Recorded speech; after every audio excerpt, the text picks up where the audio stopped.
Peace be with you. How are you doing? I hope this video finds you well.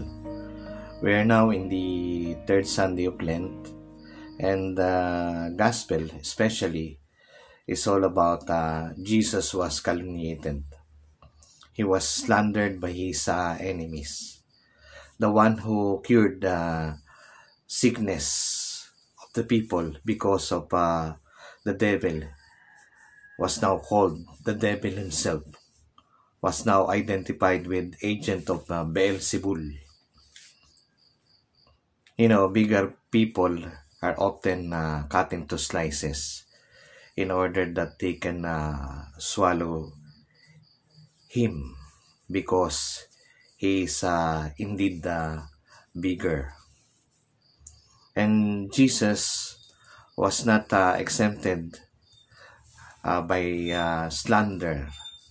Jesus was not exempted in rejection. Jesus was not exempted in being a victim of calumny, because Jesus simply is a bigger person. In fact, he is not only human, he is divine. We are also victims of slandering by our neighborhood. We are also being calumniated. And how are we going to deal with this situation? Number one, just let it go. Do not go to their level. Do not go to their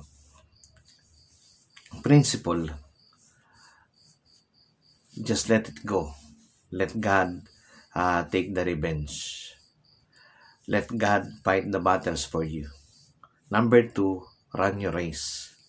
So focus more on your mission, focus more on your purpose, focus more on your task, rather than minding these disturbances, rather than minding these barriers. Number three, let us all remember that life is a grace, not a race. Life is contribution, not competition. We're not here to compete with anyone or with anybody. What's important is we fulfill the mandate that is given to us by our Lord.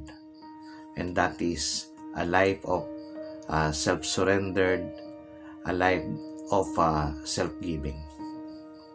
God bless you.